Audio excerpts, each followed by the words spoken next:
Satihotu Namo Buddhaya.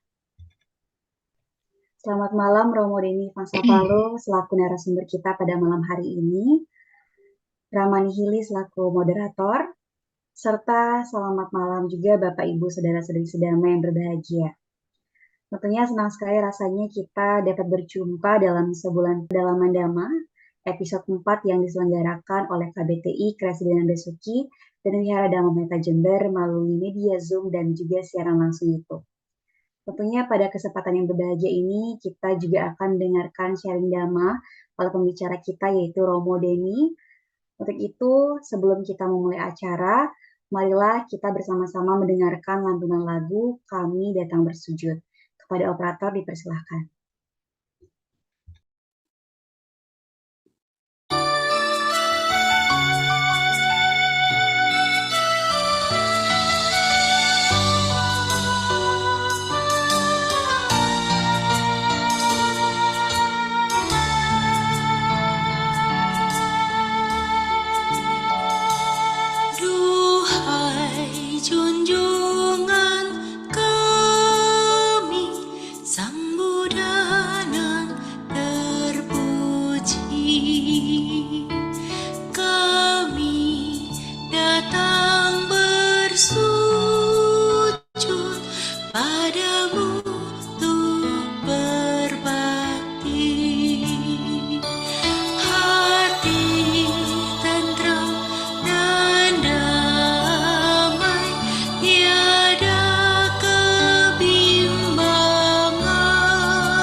Baik Bapak Ibu, marilah kita awali acara STD pada malam hari ini dengan pembacaan nama Karapata yang akan dipimpin oleh Ramani Hili.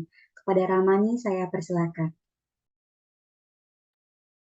Selamat malam, baik Romo Ramani, Ibu Bapak Saudara Sedama sekalian. Sebelum memasuki acara, mari kita memberikan penghormatan awal kepada Sang Tiratana dengan membacakan nama Karapata. Arahang Sama Sambuddho Bhagawa Buddhang Bhagawantang Abhiwademi. Sang Bhagawa yang Maha Suci, yang telah mencapai penerangan sempurna. Aku bersujud di hadapan Sang Buddha, Sang Bhagawa. Swakato Bhagawata Dhammo Dhammang Namasami. Dhamma telah sempurna dibabarkan oleh Sang Bhagawa. Aku bersujud di hadapan Dhamma. Supatipanno Bhagavato Sawaka Sangho Sanghang Namami. Sangha siswa Sang Bhagawa telah bertindak sempurna. Aku bersujud di hadapan Sangha.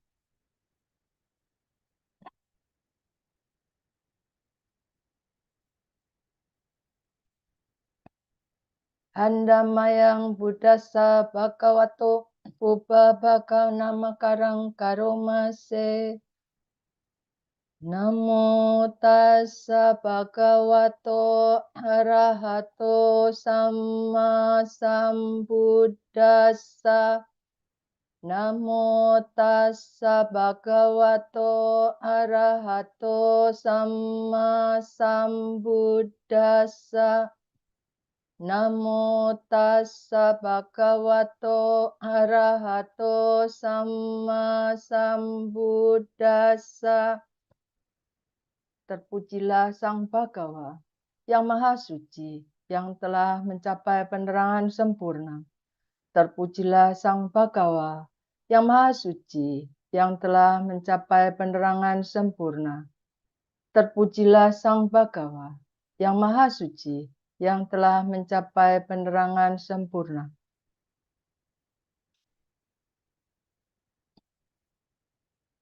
Handamayang tisarana kamana patang banamase. Buddhang saranang gacchami. Dhammang saranang gacchami. Sanghang saranang gacchami. Aku berlindung kepada Buddha. Aku berlindung kepada Dhamma. Aku berlindung kepada Sangha. Dutiyampi Buddhang saranang gacchami. Dutiyampi Dhammang saranang gacchami. Dutiyampi Sanghang saranang gacchami. Untuk kedua kalinya, aku berlindung kepada Buddha. Untuk kedua kalinya, aku berlindung kepada Dhamma. Untuk kedua kalinya, aku berlindung kepada Sangha. Tatiyampi Buddhang saranang gacchami. Tatiyampi Dhammang saranang gacchami. Tatiyampi Sanghang saranang gacchami. Untuk ketiga kalinya, aku berlindung kepada Buddha. Untuk ketiga kalinya, aku berlindung kepada Dhamma. Untuk ketiga kalinya, aku berlindung kepada Sangha. Handamayang pancasika pada patang banamase. Panatipata Weramani Sikkapadang Samadhiyami. Aku bertekad akan melatih diri menghindari pembunuhan makhluk hidup. Adinadana Weramani Sikkapadang Samadhiyami. Aku bertekad akan melatih diri menghindari pengambilan barang yang tidak diberikan. Kame sumicacara Weramani Sikkapadang Samadhiyami. Aku bertekad akan melatih diri menghindari perbuatan asusila.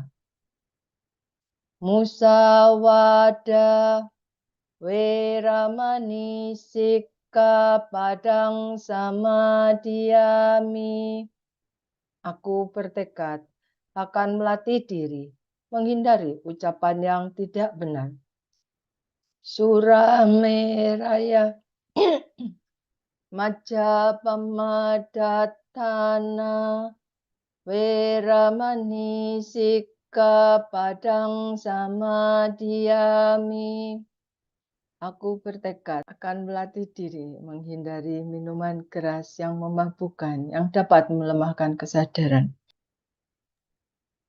Selanjutnya, mari kita dengarkan bersama-sama pembacaan syair Dhammapada yang akan dibawakan oleh Miss Elmi. Kepada Miss Elmi, silakan. Dhammapada Pandita Waga Syair 77. O ade ya nusa seya asapa caniwa raye satang hiso piyo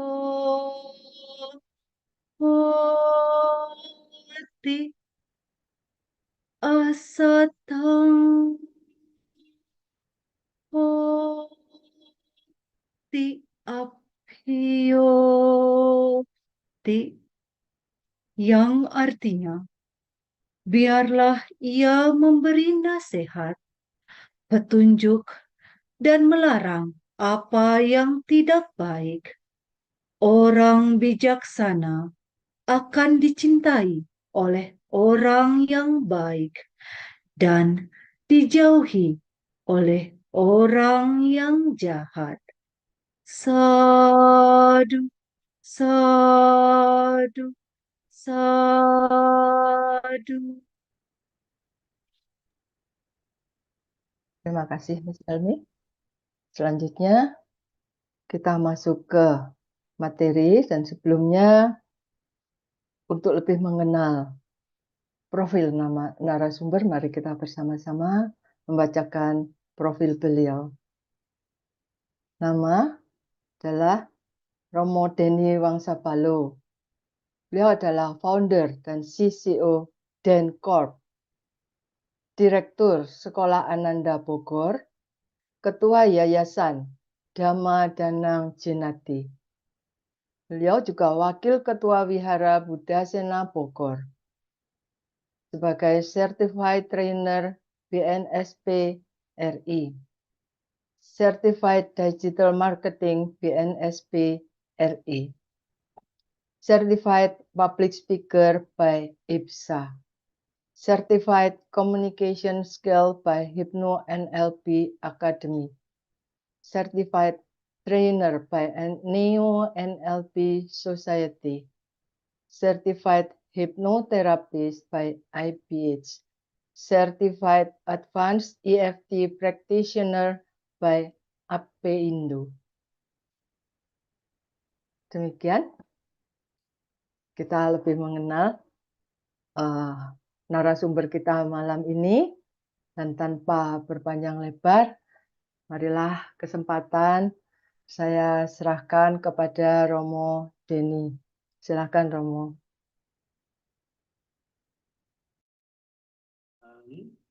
Suara saya terdengar, Bapak Ibu? Sudah, Romo. Ya, sebelum kita sama-sama belajar Dhamma, sebelum sama-sama kita berdiskusi Dhamma, mari kita merangkapkan kedua tangan kita di depan dada. Kita akan mengagungkan guru junjungan kita Sang Bhagawan. Namo tassa bhagavato arahato samma sambuddhassa. Namo tassa bhagavato arahato samma sambuddhassa. Namo tassa bhagavato arahato samma sambuddhassa. Terpujilah Sang Bhagawa yang Maha Suci, yang telah mencapai penerangan sempurna. Terpujilah Sang Bhagawa yang Maha Suci, yang telah mencapai penerangan sempurna. Terpujilah Sang Bhagawa yang Maha Suci, yang telah mencapai penerangan sempurna. Namo Buddhaya, Suki Hontu. Ya, salam kenal semuanya, Bapak Ibu Romo Ramani. Senang sekali bisa hadir pada malam hari ini atas kesempatan yang diberikan atau undangan yang diberikan oleh Bapak Teddy gitu ya. Sebenarnya ini menggantikan jadwal dari Yang Mulia Bante Dhammakaro, kalau saya tidak salah, dan juga direkomendasikan oleh Ramani Lida Melani dari Tangerang. Hari ini sekali lagi merupakan satu kegembiraan, kebahagiaan bagi saya untuk sama-sama belajar, bukan mengajari Bapak Ibu, bukan menggurui, kita sama-sama belajar Dhamma. Hari ini adalah sebulan pendalaman Dhamma yang keempat gitu ya. Saya lihat posternya, para pembicara, anggota Sangga, dan para narasumber yang luar biasa. Dan walaupun menggantikan jadwal dari Yang Mulia Bante Dhammakaro, saya merasa terhormat bisa dikasih kesempatan untuk sharing pada malam hari ini. Bapak Ibu, rekan Dhamma, perkenalkan nama saya Denny Wangsapalo. Tadi sudah disampaikan sedikit profilnya oleh Ramani Hili, salam kenal, salam bertemu kembali ya Ramani. Hari ini kita sama-sama belajar, ini profil tadi sudah dibacakan, kira-kira foto sama asli mana lebih ganteng? Ya pede aja sendiri gitu ya. Nah, Bapak Ibu Kanggas Dhamma, kita belajar dhammanya santai saja. Mudah-mudahan dapat kita pahami, dapat kita mengerti bersama-sama. Ini adalah foto-foto kegiatan yang pernah dibawakan baik secara online maupun offline untuk anak-anak remaja maupun umum seperti itu. Dan hari ini kita mau belajar, tadi judulnya adalah seni ya, seni berbuat baik penuh kebijaksanaan. Memangnya ketika kita berbuat baik, apakah perlu ada seninya? Apakah berbuat baik sudah pasti ada kebijaksanaannya? Belum tentu. Kenapa? Bisa jadi ada seseorang berpendapat, bisa jadi seseorang berpikir, saya nggak perlu ke wihara, saya tidak perlu mendengarkan dhamma, misalkan ya, yang penting saya berbuat baik. Tetapi bisa jadi ketika kita berbuat baik, ada yang disekutui dengan banyak kebijaksanaan, pengertian benar ataupun tidak. Jadi ketika kita berbuat baik, bisa dengan 2 akar kebaikan atau dengan 3 akar kebaikan. Mana karma baik yang lebih besar? Sudah pasti dengan 3 akar kebajikan. Maka dari itu, hari ini sama-sama kita berbuat baik dengan penuh kebijaksanaan. Bagaimana caranya? Nanti kita akan belajar sama-sama. Sebelum kita belajar, ada 4 hal Bapak Ibu yang perlu kita persiapkan. Apa saja? Yang pertama adalah ketika kita mau belajar dhamma dan saat belajar maupun praktik dhamma mau dapat manfaat yang besar, yang pertama kita harus dalam keadaan siap. Apa maksudnya siap? Kalau kita belajar membaca di dalam Dhamma pada 203, ada seorang pemuda. Si pemuda mau mendengarkan Dhamma dari Sang Buddha. Tetapi sayang, si pemuda punya sapi dan sapinya hilang. Seperti itu ya. Setelah sapinya hilang, si pemuda galau. Cari sapi atau mendengarkan Dhamma. Kalau nanti mendengarkan Dhamma, pikirannya tidak fokus, tidak memperoleh manfaat. Nah, akhirnya si pemuda memutuskan untuk mencari sapinya yang hilang. Setelah dicari, akhirnya sapinya ketemu. Setelah ketemu, sama Sang Buddha masih ada di tempat tersebut, di wihara tersebut, masih membabarkan Dhamma.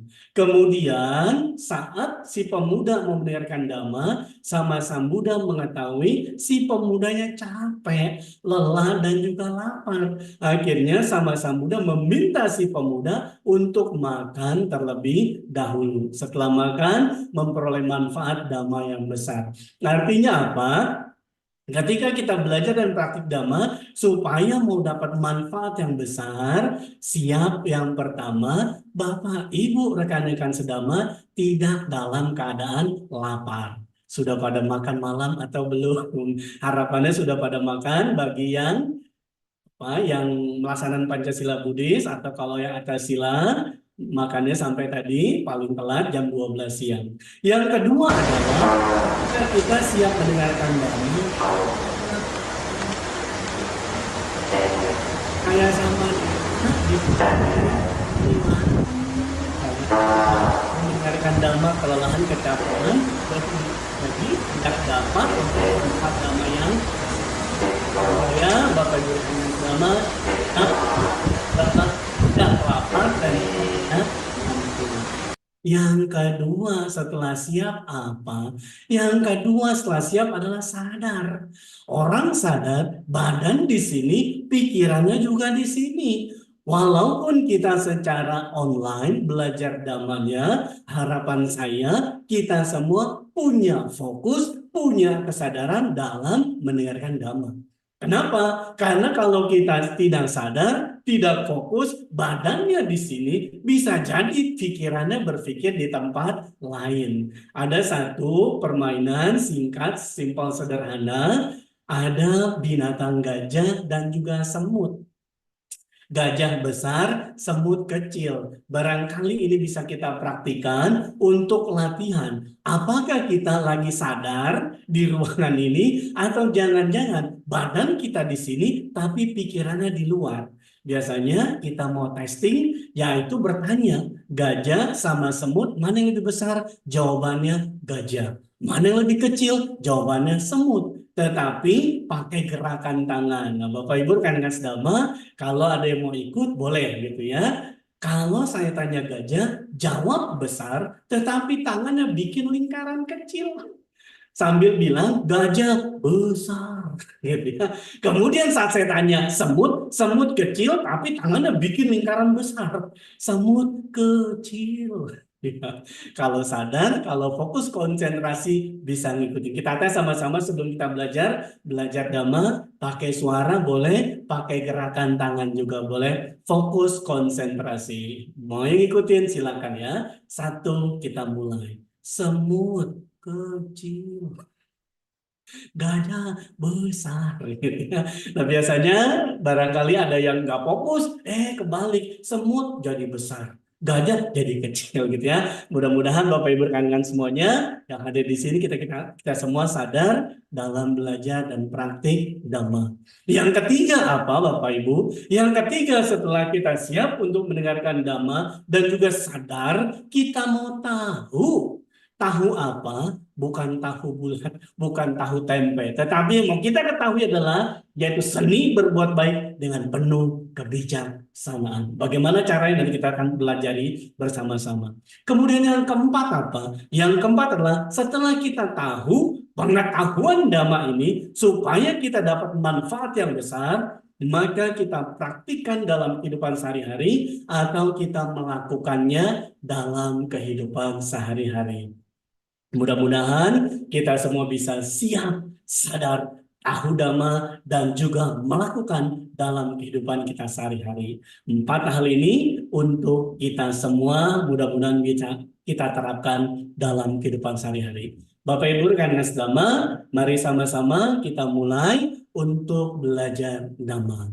Apa yang mau kita pelajari? Sebelum kita masuk materi, saya mau cerita seorang pemuda tampan gagah perkasa. Si pemuda ini dia bergembira, suka hati datang atau jalan-jalan ke sebuah hutan. Si pemuda begitu bergembira melihat pohon-pohon yang besar, pohon-pohon yang rindang, dan juga mendengarkan kicauan-kicauan burung, dan juga udaranya, anginnya sepoi-sepoi, membuat suasana hati si pemuda begitu bahagia, riang gembira. Si pemuda jalan-jalan ke hutan sambil bersiul, sambil bernyanyi, begitu bahagia. Tetapi Bapak Ibu rekan-rekan sedama, saat si pemuda jalan makin ke dalam, masuk ke hutan, apa yang terjadi? Di ujung jalan, si pemuda bertemu melihat seekor harimau.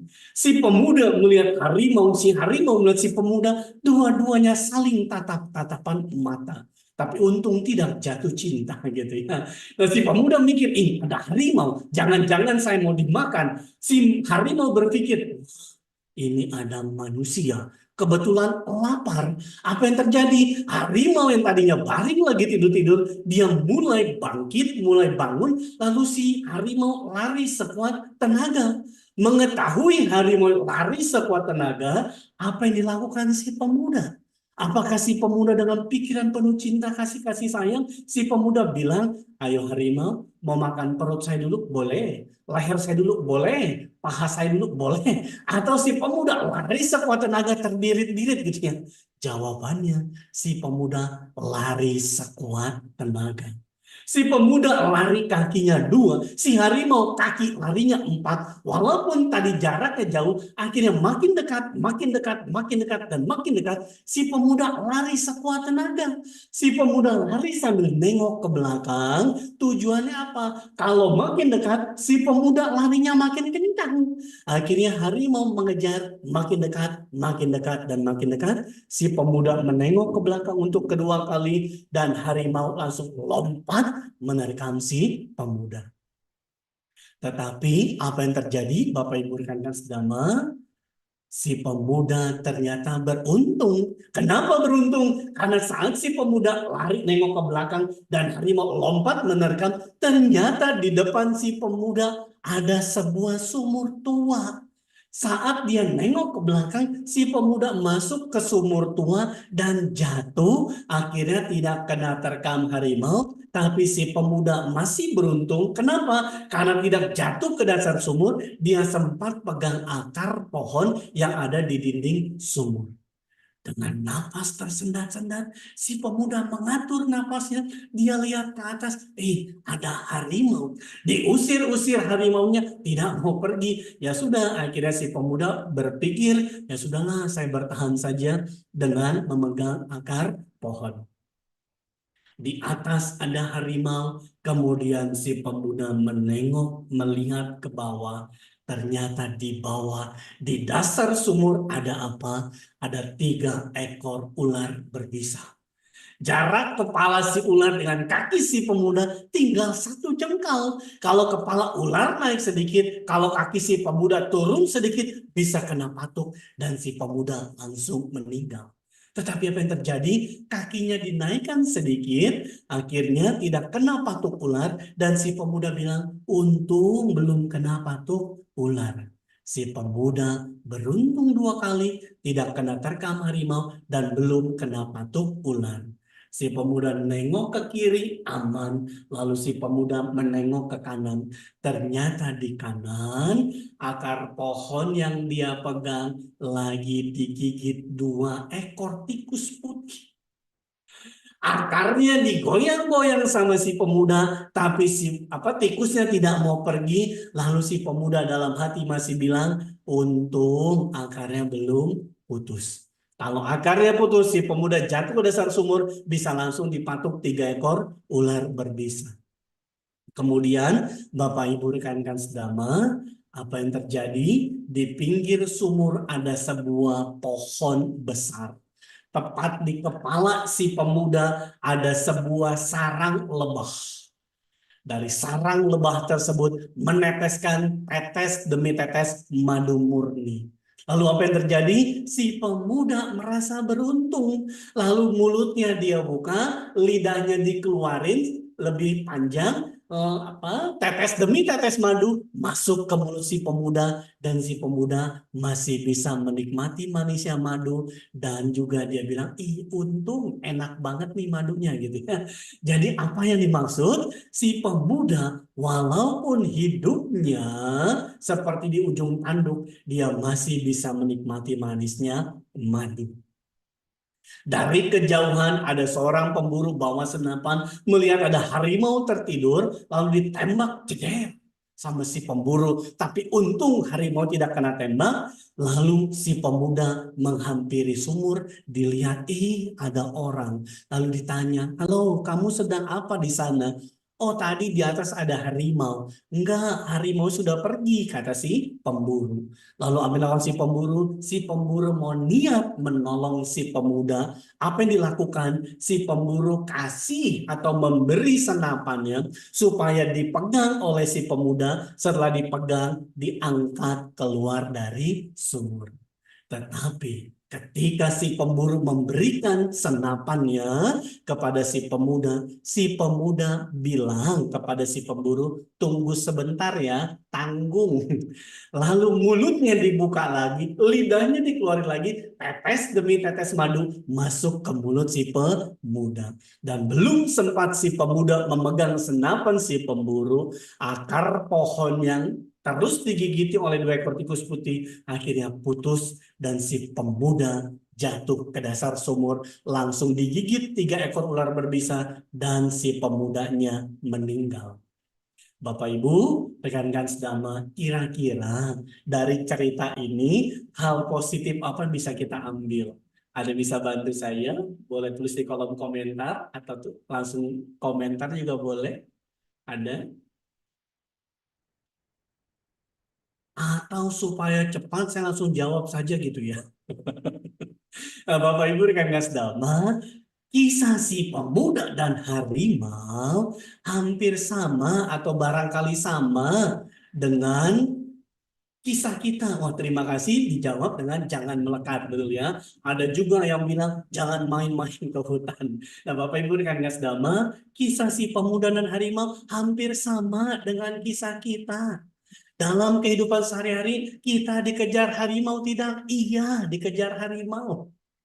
Bapak Ibu yang sudah menikah dikejar oleh harimau, apalagi saat tanggal muda gitu ya. Papi, oh, kok transferan belum masuk begitu ya. Jadi dikejar oleh harimau supaya ditransfer. Kemudian ibu-ibu dikejar harimau apa? Pagi-pagi, siang atau sore diminta untuk menyiapkan sarapan. Itu juga dikejar harimau. Yang bekerja, yang sekolah dikejar tugas, dikejar waktu dan seterusnya. Itulah harimau dalam kehidupan kita sehari-hari. Kemudian akar pohon yang dipegang oleh si pemburu adalah sama seperti akar kehidupan kita.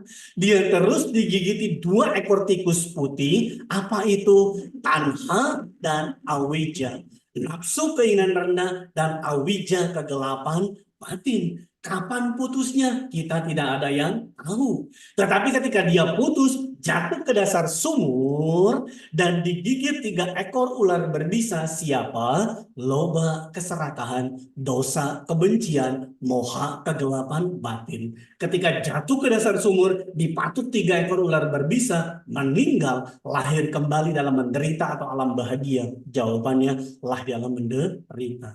Tetapi Bapak Ibu rekan-rekan sedama, ketika kita memegang senapan si pemburu, apa maksudnya memegang senapan si pemburu? Memegang dhamma ajaran Sang Buddha.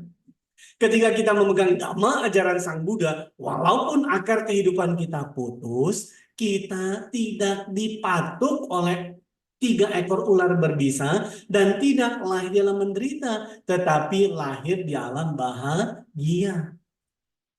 Bapak Ibu rekan-rekan sedama, kira-kira kita yang hadir di sini sedang menikmati manisnya madu atau pegang dhamma ajaran Sang Buddha?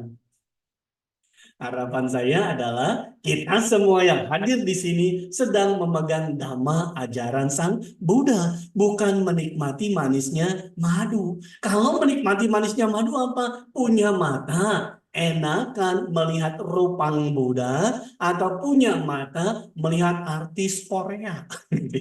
Punya telinga, enakan mendengarkan alunan parita, mendengarkan dhamma atau mendengarkan musik-musik yang menimbulkan kesenangan indria. Kalau kita punya panca indria, difokuskan, dikonsentrasikan, digunakan untuk belajar dan praktik dhamma, maka kita sedang memegang dhamma ajaran Sang Buddha. Bapak Ibu, rekan-rekan sedama, saya mau tanya, kita hadir di sini jumlahnya banyak apa sedikit? Sedikit gitu ya. Oke, saya mau tanya gini deh. Orang baik sama orang jahat banyakan mana? Orang baik sama orang jahat banyakan mana? Orang jahat. Orang bahagia dengan orang menderita banyakan mana? Menderita. Penghuni alam surga dengan penghuni alam neraka banyakan mana? Ada yang jawab penghuni alam neraka lebih banyak. Memang udah pernah survei. Betul ya. Nah, karena baik yang menderita, baik yang jahat pun dalam menderita juga banyak. Kita di sini jumlahnya banyak atau sedikit? Jawabannya sedikit. Berarti kita yang sedikit ini orang baik atau orang jahat? Orang bahagia atau orang menderita? Calon, ingat masih calon ya. Calon penghuni alam surga atau calon penghuni alam neraka? Ada yang jawab calon penghuni nibana, keren. Nah, Bapak Ibu rekan-rekan sedama, sekarang kita mau masuk materi. Apa sih materinya? Tadi kita bahas sedikit, yaitu seni berbuat baik penuh kebijaksanaan. Untuk itu kita mau bahas sedikit apa sih sebenarnya kebaikan itu?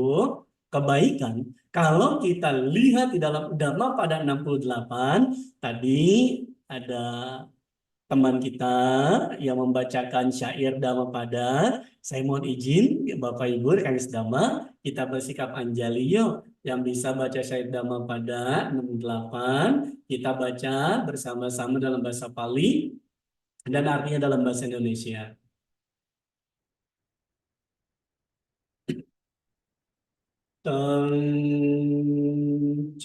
kammang katang sadhu yang katwa nanutapati yassa patito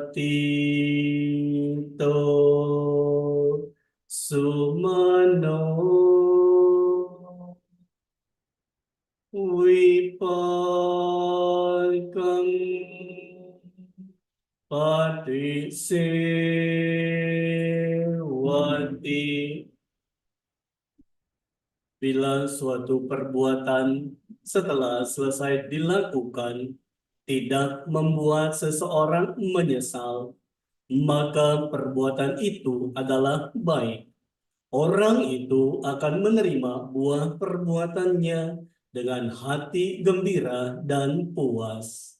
Sadhu, sadhu, sadhu.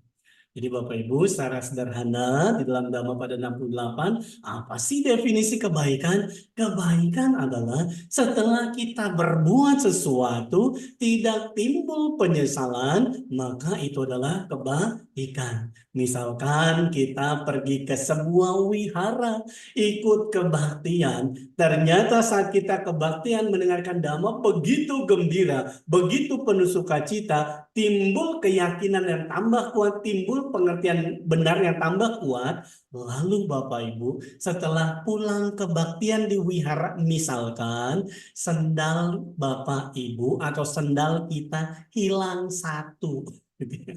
Ketika pulang kebaktian sandal hilang, apa reaksi kita? Bisa menerima atau tidak, menyesal atau tidak, marah-marah atau tidak. Tetapi ketika kita bisa menerima kehilangan, kita punya panya kebijaksanaan. Tetapi kalau kita tidak menerima, kebijaksanaan kita hilang, sendal kita juga hilang. Atau jangan sampai kita menyesal. Coba tadi kalau tidak ke wihara, bisa jadi sendal saya tidak hilang. Ini salah gitu ya. Lebih enak mana? Sandal pernah mampir ke wihara lalu hilang, atau sandal tidak pernah mampir ke wihara sama sekali? Jawabannya lebih untung sandal mampir ke wihara, artinya artinya kita pernah hadir ke wihara untuk berbuat baik. Seperti itu Bapak Ibu Kangmas Dhamma. Sekarang setelah kita bahas definisi, ada kisah, ada cerita di dalam Dhammapada 68 tersebut, kisah Sumana. Singkat ceritanya seperti apa? Sumana ini penjual bunga. Setiap hari mengantarkan bunga kepada Raja Bimbisara. Satu hari satu ketika Guru Agung kita Sama Sambuddha sedang jalan, sedang pindah patah. Kemudian Sumana ini mengetahui, melihat kehadiran Sama Sambuddha dengan penuh keyakinan. Sumana ingin berdana. Apa yang didanakan? Bunga yang dipegang, yang harusnya diantar kepada raja, mau didanakan. Walaupun kalau nanti raja marah, ataupun raja membunuh saya sekalipun, saya tidak akan terpengaruh, dan saya akan mendanakan bunga ini kepada Sang Buddha. Apa yang dilakukan oleh Sumana? Bunganya ditebar ke samping, ke belakang, ke atas, lalu terjadi sebuah keajaiban. Bunga yang ditebarkan tersebut membentuk sebuah dinding mengelilingi tubuh Sama Sambuddha. Lalu di atas kepala Sama Sambuddha seperti sebuah payung yang besar melindungi tubuh Sama Sambuddha. Mengetahui keajaiban tersebut, Sumana begitu bersukacita, begitu bergembira, dan orang-orang juga pada takjub. Lalu Raja Bimbisara juga mengetahui dan melihat keajaiban tersebut. Dan apa yang terjadi? Raja Bimbisara kemudian memberikan hadiah kepada Sumana. Apa itu? Sumana dikasih 8 ekor kuda, dikasih 8 pelayan pria, dikasih 8 pelayan wanita, dikasih 8 anak gadis, dan dikasih 8.000 keping uang emas. Artinya apa? Ketika kita berbuat baik, disertai dengan penuh kebijaksanaan, maka buah kebajikannya bisa berbuah seketika secepat itu. Tetapi ingat, sumana tidak mengharap. Kalau kita berbuat baik mengharap, bisa jadi ada kilesa di dalam diri kita. Nah, Bapak Ibu rekan Nasdama, sumana berbuat baik dan memperoleh berkah. Tetapi sumana berbuat baiknya pakai pengertian benar. Apa itu pengertian benarnya? Dia tidak ragu akan kemarahan raja. Walaupun raja marah dan bahkan membunuh saya sekalipun, saya tetap akan berdana bunga ini kepada sama Sang Buddha. Itulah pengertian yang dimiliki oleh Sumana. Dengan penuh keyakinan ia berdana bunga kepada Guru Agung kita sama Sang Buddha. Bapak Ibu rekan Nasdama, karena kita sudah tahu, saya mau ajak Bapak Ibu semuanya untuk bernyanyi supaya refreshing sedikit gitu ya. Nyanyinya seperti apa? Nyanyinya seperti ini Bapak Ibu. Siapa tahu nanti bisa dipakai untuk anak-anak sekolah minggu. Lagunya senyum-senyum kiri, senyum-senyum kanan, senyum kiri, senyum kanan, saya sudah tahu. Gitu ya. Jadi Bapak Ibu, tadi kita sudah tahu apa? Tahu definisi kebaikan, jangan sampai nyesel. Dan ketika kita berbuat baik pakai kebijaksanaan, ada berkahnya. Tetapi jangan diharap berkahnya untuk berbuah. Yuk sama-sama Bapak Ibu kita nyanyi. Nyanyinya pakai senyum beneran, sungguh-sungguh senyum. Lalu saat senyum-senyum kiri, nengok ke sebelah kiri. Senyum-senyum kanan, tengok ke sebelah kanan. Supaya seru, gembira dalam belajar Dhamma. Saat senyumnya, kepalanya dimajukan ke depan sambil tersenyum. Senyum-senyum kiri, gitu ya. Senyum-senyum kanan, gitu ya. Boleh ya? Nanti kalau ditanya sama orang sebelah, ini kenapa senyum kiri senyum kanan, lagi belajar Dhamma dengan penuh kegembiraan. Ya Bapak Ibu, mari sama-sama 1, 2, mulai. Senyum-senyum kiri, senyum-senyum kanan, senyum kiri, senyum kanan, saya sudah tahu. Gitu ya. Ya tepuk tangan buat kita semuanya. Oke. Nah Bapak Ibu rekan Dhamma, kalau tadi kita sudah belajar pengertian tentang yang namanya kebijaksanaan, maksudnya ada tentang kebaikan, sekarang kita mau lihat ternyata kebaikan yang kita perbuat ada 4 macam kuadran. Kalau dilihat dari motif baik, motif buruk, diri sendiri, dan juga efeknya terhadap orang lain. Yang pertama, kita atau saya dan Bapak Ibu berbuat baik dan juga orang lain pun dapat kebaikan. Artinya apa? Kuadran pertama ini saya berbuat baik untuk diri sendiri dan juga baik untuk orang lain. Contohnya apa? Kita semua yang hadir di sini lagi berbuat baik untuk diri kita sendiri dan juga berbuat baik untuk orang lain. Ada yang memfasilitasi kegiatan ini, itu pun kebaikan untuk orang lain. Bapak Ibu, kita semua lagi bikin kualitas kebajikan yang nomor 1. Tetapi ada juga kualitas kebajikan yang nomor 2. Apa itu? Menurut saya sudah berbuat baik nih. Tetapi ternyata disalahgunakan kebaikan kita. Tetapi ternyata orang tersebut malah jadinya timbul sebuah kejahatan. Misalkan kita berdana, ternyata uangnya, dananya disalahgunakan untuk judi atau untuk teroris dan seterusnya. Berarti saya berbuat baik, ternyata orang lain malah berbuat jahat. Lalu ada juga yang ketiga, apa itu? Jahat untuk diri sendiri, tetapi baik untuk orang lain. Apa contohnya? Atau apa maksudnya? Contohnya adalah siapa di sini yang punya prinsip bohong untuk kebaikan boleh. Nggak apa-apa, bohong. Yang penting kan orang lain senang gitu ya. Berarti kita ada di kuadran yang nomor 3. Saya bohong, saya jahat, tapi orang lainnya tenang. Tetapi orang lainnya bebas dari kecemasan. Artinya saya berbuat jahat untuk diri sendiri, tetapi orang lainnya memperoleh kebaikan. Kira-kira sampai di sini kita di kuadran nomor berapa?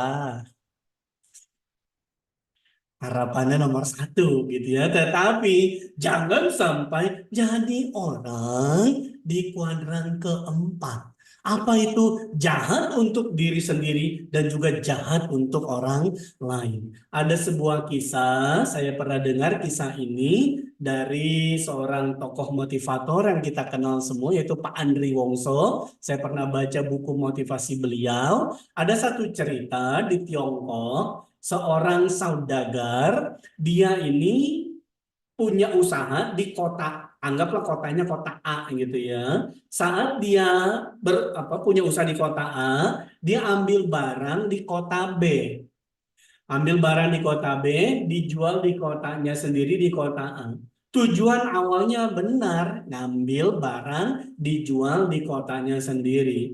Tetapi saat dia pergi ke kota tersebut, ke kota B, si saudagar ini bertemu dengan seorang kawan baru, teman baru, ternyata moralitasnya, silanya jelek. Kenapa moralitas silanya jelek? Si saudagar ini diajak untuk bermain judi.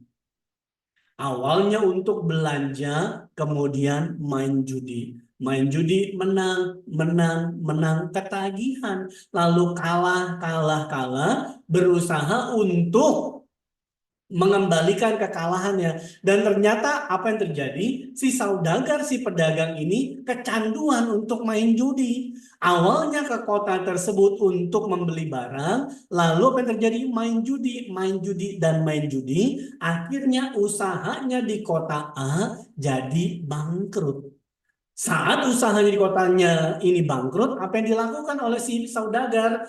Dia memfitnah orang kepercayaannya. Dia bilang usaha saya bangkrut karena dikorupsi, keuangannya dimanipulasi, keuangannya disalahgunakan oleh orang kepercayaannya.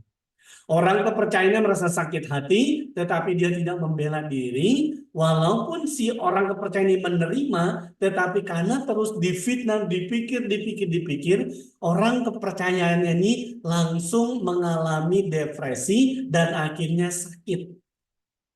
Ketika mengetahui anak buahnya yang difitnah ini sakit, si saudagar datang menemui karyawannya, orang kepercayaannya, dengan harapan apa? Dia meminta maaf dan mengakui kesalahannya. Dengan penuh penyesalan dia pergi ke rumah orang kepercayaannya tersebut sambil memohon meminta maaf. Tetapi walaupun si orang kepercayaan ini sudah disakiti, sudah difitnah sampai sakit secara mental, secara fisik, si orang kepercayaan ini dengan penuh kesabaran dia bilang, baik, saya akan memaafkan kamu, tetapi saya punya 2 permintaan buat kamu. Permintaan pertama, kamu ambil bantal di kepala saya, nanti kamu naik ke atas rumah saya, kamu buka bantalnya, lalu kamu sebar kapas-kapas yang ada di bantal tersebut.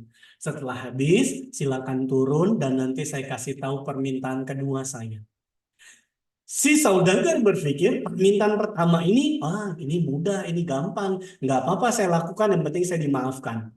Penyesalan saya sudah terobati. Akhirnya diambil bantalnya, naik ke atas rumahnya, disebar dengan mudah. Beberapa saat kemudian si saudagarnya turun dan dia bilang, tugas pertama saya sudah selesai, kira-kira apa permintaan kedua kamu? Permintaan kedua saya adalah, tolong kumpulkan kapas-kapas yang telah kamu sebar tadi. Akhirnya apa yang terjadi? Si saudagar berlutut meminta maaf. Dia tidak bisa mengembalikan kapas-kapas yang telah dia sebar. Lalu orang kepercayaan dibilang, begitu pula dengan kata-kata salah, kata-kata bohong, kata-kata fitnah yang telah kamu sampaikan. Tidak bisa ditarik walau dengan permintaan maaf sebesar setulus apapun juga. Akhirnya si saudagarnya menyesal, dan walaupun telah berbuat salah, dia dapat pelajaran yang sangat berarti dalam hidupnya. Artinya Bapak Ibu rekan Dhamma, mudah-mudahan walaupun kita sering berbuat baik, pasti ada karma buruk yang berbuah, kita tetap menyikapinya. Karma baik, karma buruk yang berbuah, selalu karma baik yang terus kita tanam. Supaya apa? Supaya kegembiraan, kebahagiaan, sukacita dalam Dhamma tidak pernah hilang di dalam hidup kita.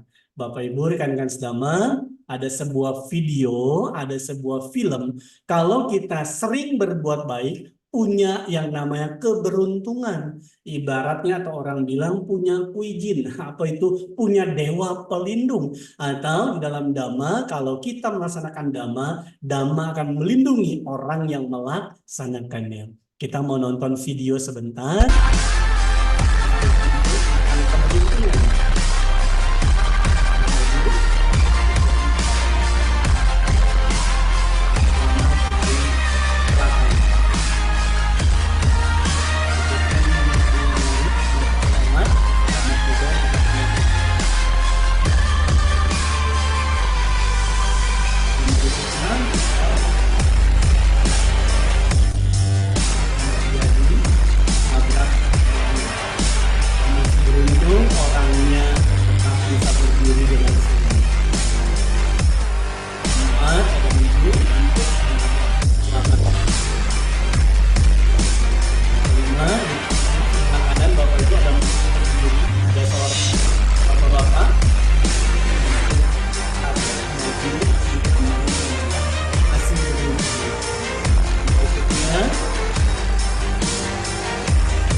Beberapa film yang menggambarkan kenapa seseorang bisa punya yang namanya keberuntungan, pasti karena pernah atau sering berbuat baik. Dengan demikian kebaikan atau dhamma yang kita lakukan akan melindungi kita semua. Tetapi pertanyaan berikutnya, bagaimana sih cara kita berbuat baik? Di dalam Dhamma, cara berbuat baik ada 3. Dan saya yakin kita semua pernah melaksanakan 3 cara ini. Ini hanya sebagai pengulang, ini hanya sebagai pengingat bagi kita semuanya. Apa cara yang pertama? Cara yang pertama adalah berbuat baik dengan senang hati.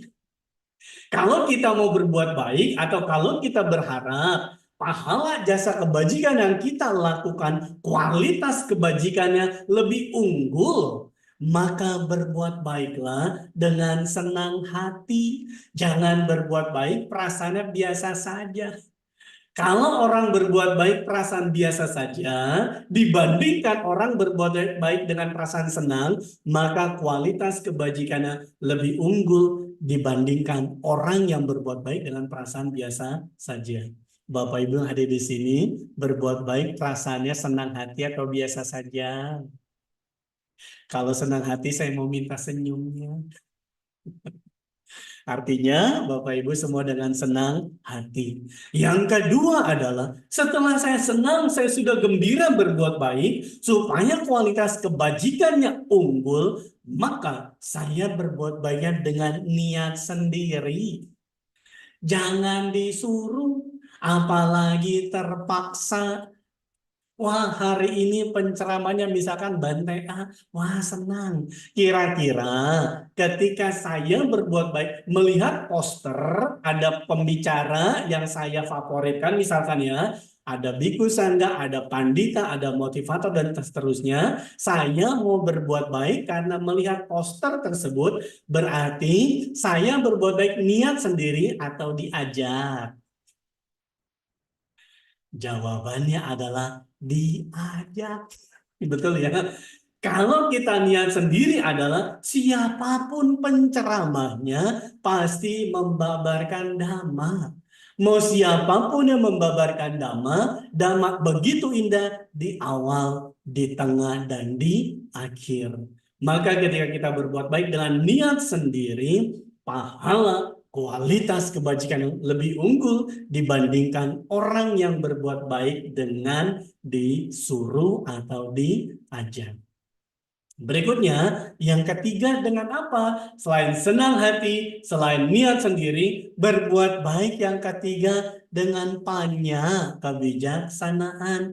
Inilah yang membedakan. Kalau orang berbuat baik, kan nggak apa-apa saya berbuat baik. Yang penting saya nggak berbuat jahat, nggak kewihara juga nggak apa-apa. Gitu ya, barangkali pernah dengar Bapak Ibu. Tetapi bisa jadi atau hati-hati orang atau kita berbuat baik dengan demikian bisa jadi berbuat baiknya belum dengan panya kebijaksanaan. Kenapa demikian? Karena kalau kita berbuat baik dengan bijaksana, kita mengerti tujuan dari kebaikan. Nanti kita akan belajar, sebenarnya saya berbuat baik dengan panya kebijaksanaan, tujuannya apa? Ada tujuannya. Saya berbuat baik dengan kebijaksanaan, artinya saya berbuat baik dengan 3 akar kebajikan, yaitu aloba, adosa, dan amoha. Kalau saya berbuat baik dengan 3 akar kebajikan, setelah meninggal dunia, lahir kembali, jadi manusia 3 akar, manusia cerdas. Belajar Dhamma sedikit, langsung mengerti. Meditasi sedikit, batinnya langsung tenang, batin langsung tercerahkan. Meditasi bisa mencapai jana, bahkan bisa mencapai kesucian. Kenapa? Karena terlahir sebagai manusia cerdas, manusia 3 akar. Kalau kita berbuat baik saja tanpa panya kebijaksanaan, bisa jadi kita manusia 2 akar. Maka ketika kita berbuat baik, belum sampai membuat kita terbebas dari penderitaan. Bapak Ibu rekan-rekan sedama, mudah-mudahan kita bisa berbuat baik dengan senang hati, niat sendiri, dan juga dengan panya kebijaksanaan. Tetapi Bapak Ibu rekan-rekan sedama, panya kebijaksanaan yang dimaksud itu apa sih? Panya kebijaksanaan di dalam Kamus Besar Bahasa Indonesia artinya adalah kepandaian menggunakan akal budinya, pengalaman dan pengetahuannya, kecakapan bertindak apabila menghadapi kesulitan dan sebagainya. Atau dalam pengertian lain, kalau kita punya kebijaksanaan, tahu mana baik, tahu mana benar, mana baik buruk, benar dan salah. Kita mengerti, kita tahu kalau yang baik dan benar kita lakukan, yang buruk dan salah tidak kita lakukan. Itulah ciri dari orang bijaksana. Lalu ada juga di dalam Dhamma, di dalam Owada Patimokkhapato, ada yang namanya panya yang bersifat dasaria. Apa itu? Ketika saya mengerti 4 kebenaran mulia. Ada yang namanya duka, sebab duka, lenyapnya duka, jalan menuju lenyapnya duka, saya punya panya.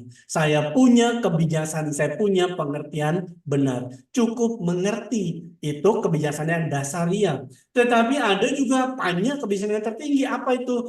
Mengetahui sebagaimana apa adanya, ini loh yang namanya duka. Ini yang namanya sebab duka. Mengerti sebagaimana apa adanya yang namanya lenyapnya duka, dan mengerti sebagaimana adanya jalan menuju lenyapnya duka. Inilah panya kebijaksanaan, dan kita bisa mengerti, bisa memahami, bisa menerima segala sesuatu sebagaimana apa adanya. Rambut yang tadinya putih berubah jadi hitam, terbalik. Rambut yang tadinya hitam berubah jadi putih. Gigi yang tadinya lengkap menjadi tanggal, tetapi kita bisa menerima perubahan sebagaimana apa adanya. Itulah panya kebijaksanaan. Sandal yang tadinya 2 hilang 1, saya bisa menerima. Itulah saya punya panya kebijaksanaan. Bapak Ibu, rekan-rekan sedama, mudah-mudahan kita bisa punya panya kebijaksanaan, minimal bisa menerima perubahan sebagaimana apa adanya. Lalu Bapak Ibu rekan-rekan sedama, Kita mau masuk, apa sih yang membuat kita membedakan berbuat baik? Ternyata saya berbuat baik pakai pannya atau tidak, yaitu berdasarkan yang namanya tujuan. Tujuan kita berbuat baik ada 3, Bapak Ibu yang sedama. Apa itu? Ada yang namanya tujuannya yang rendah. Kok bisa saya atau kok bisa kita berbuat baik tetapi tujuannya rendah? Kenapa tujuannya rendah? Karena ketika kita berbuat baik masih diliputi oleh loba, dosa, dan moha. Contoh sederhananya bagaimana? Misalkan ya, kita atau saya berbuat baik di depan altar Sang Buddha, saya bertekad berbuat baik dana buah. Saya berdana buah, mudah-mudahan rezeki saya lancar. Setelah rezeki lancar, bisa dapat uang lebih banyak, bisa beli mobil baru, gitu ya. Nah, jadi berbuat baiknya pakai keinginan, pakai yang namanya keserakahan. Tapi ternyata karma baiknya berubah, karma baiknya berbuah. Lalu rezekinya lancar, bisa kebeli mobil. Hati-hati ketika karma baiknya berbuah, punya mobil, timbul kekhawatiran. Mobilnya lecet sedikit, marah-marah. Mobilnya keserempet sedikit, baret sedikit, marah-marah. Spionnya patah misalkan, marah-marah. Artinya timbul yang namanya kebencian.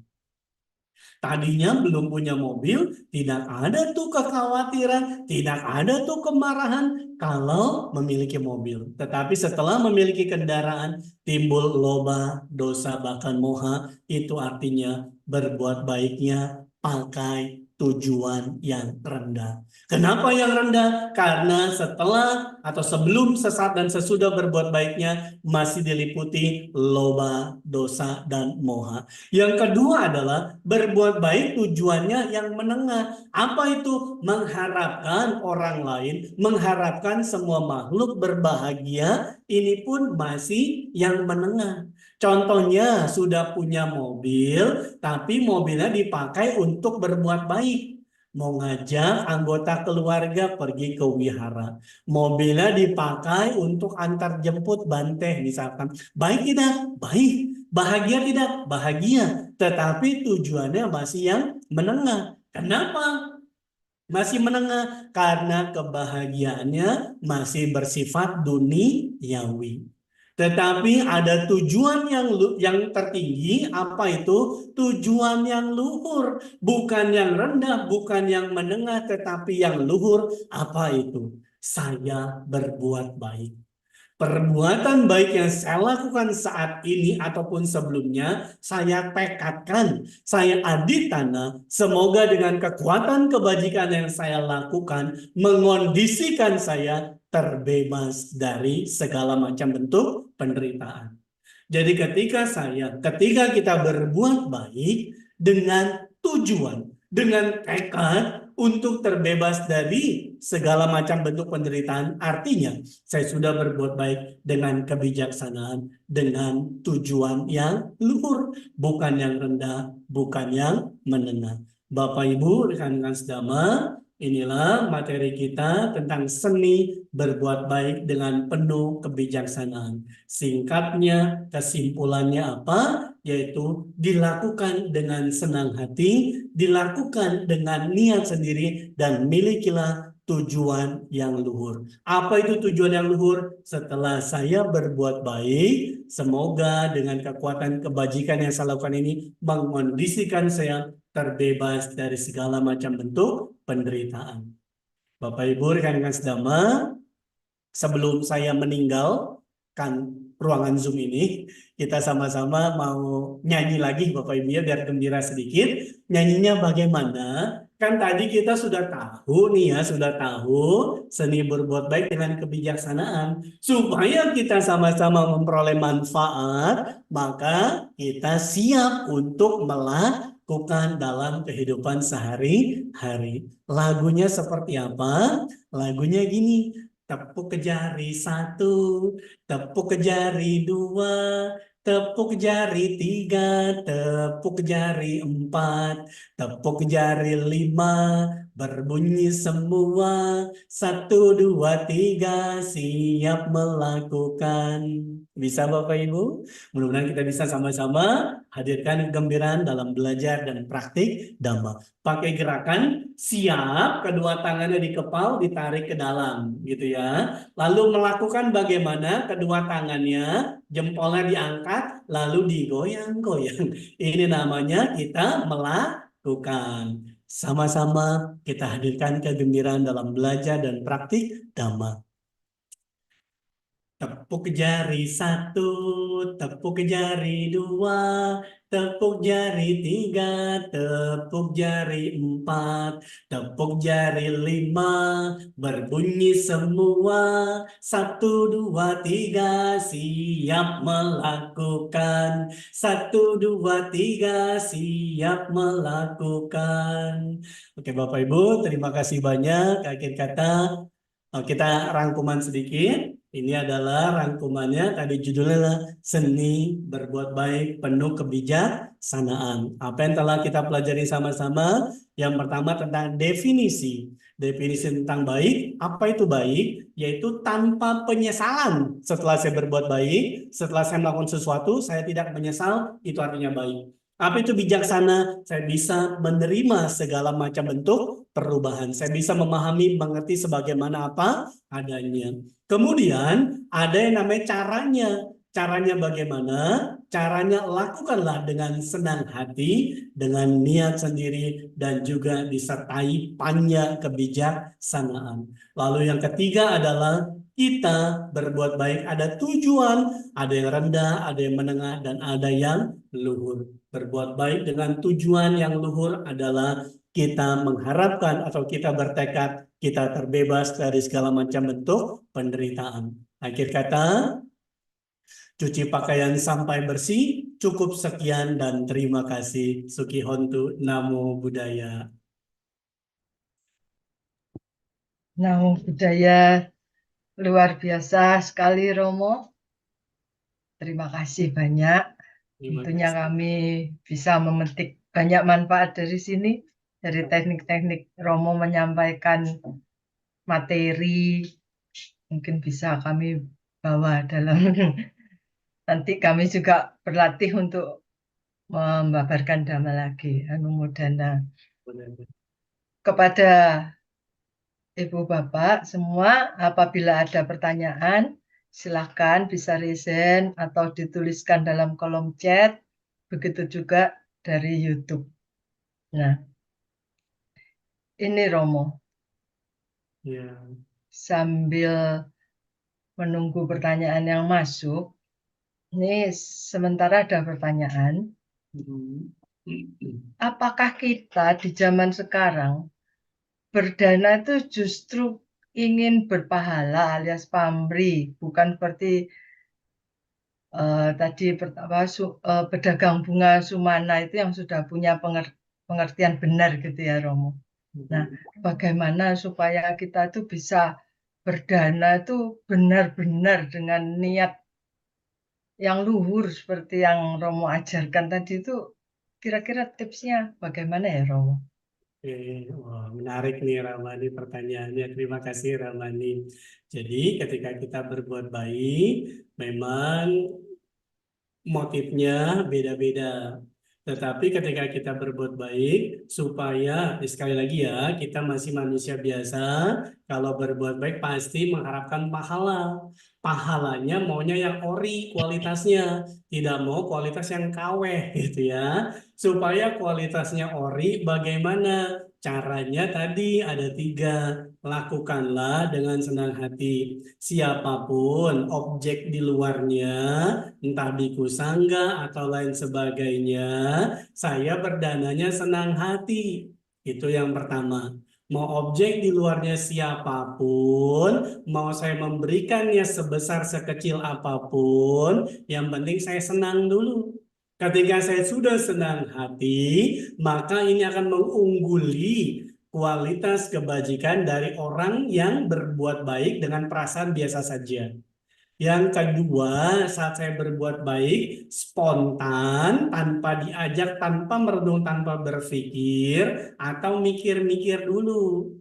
Wah, ada banteh nih. Saya mau dana apa ya? Dana AA atau dana B dan seterusnya. Kalau sudah mikir, berarti kualitasnya sudah diajak, bukan niat sendiri, bukan spontan. Clear ya? Tadi Sumana berdananya spontan tidak? Spontan.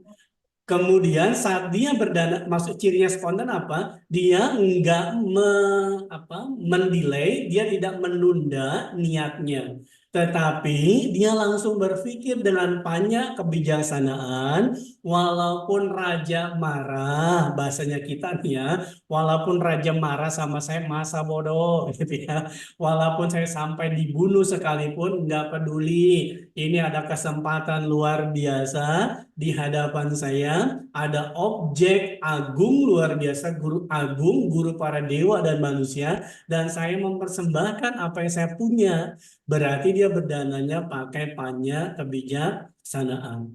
Lalu kita bagaimana objek sama Sang Buddha yang masih hidup, kan sudah parinibbana. Lalu supaya saya punya kualitas kebajikan bagaimana? Lakukan senang hati dengan niat sendiri atau spontan, pakai panya kebijaksanaannya apa? Yaitu jangan sampai menyesal. Atau saat berdana saya bertekad, semoga dengan kekuatan kebajikan, semoga dengan pemberian yang saya lakukan ini, mengondisikan saya terbebas dari penderitaan.